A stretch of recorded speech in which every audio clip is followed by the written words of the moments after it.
We're on the Murrum and it's early spring.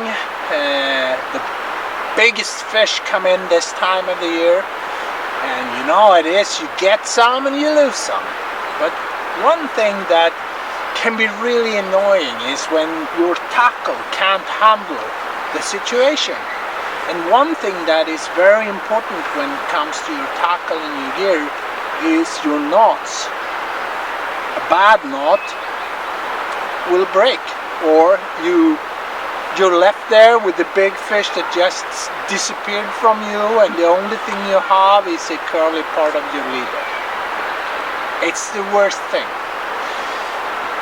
I'm gonna do a small series of films here, 6 small films explaining 6 knots. 6 knots that I use that's been good for me for many years, and maybe you have a knot you need to change, or you're insecure in what knots to use in different situations. So I hope this will give you some knots that you really can trust, that will really give you a good confidence in your fishing.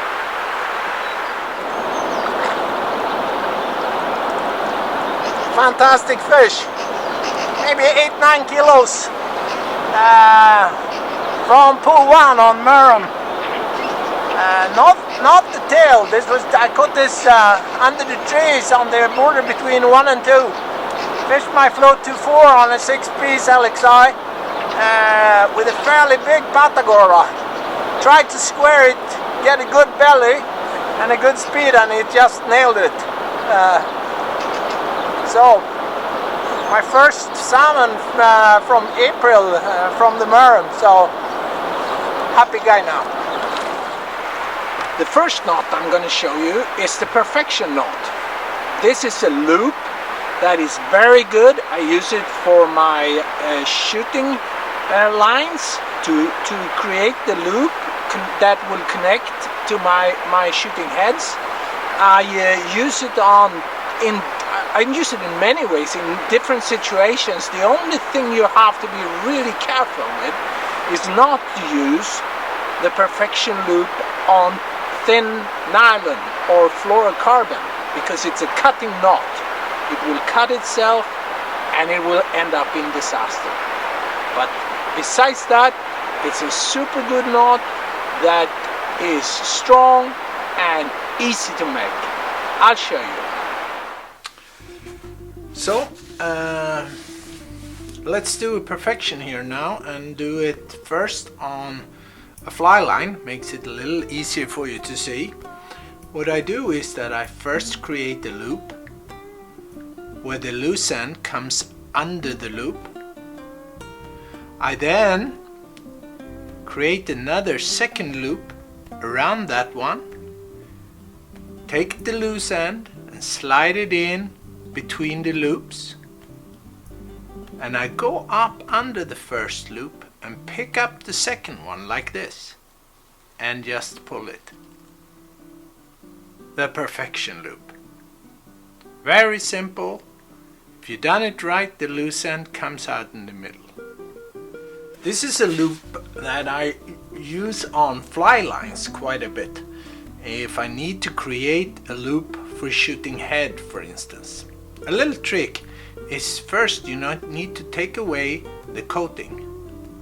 I take a piece of nylon, create a loop, slide in the fly line, and then I just strip off the coating.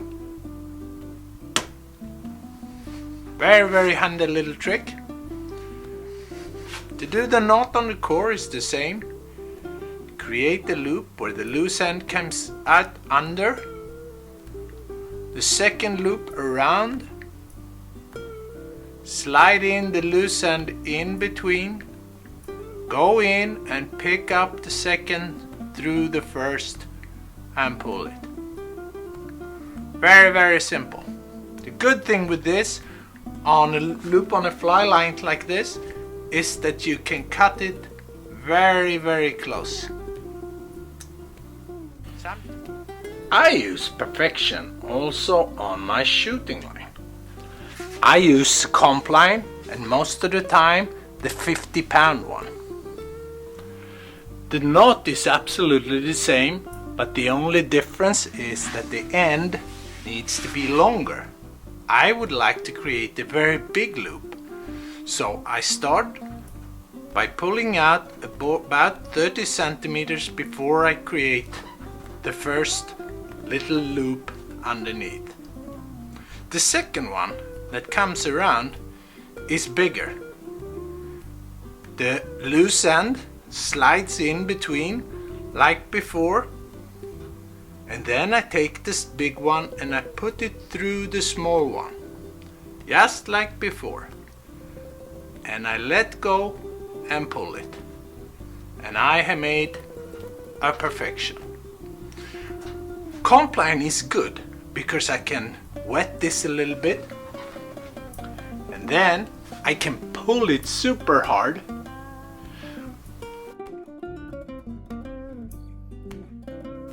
I can then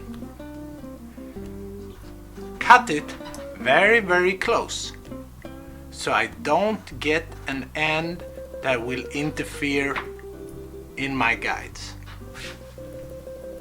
Here I have a big loop where I can slide my reel or my shooting head spool through, and I can change lines very easy, fast and very reliable.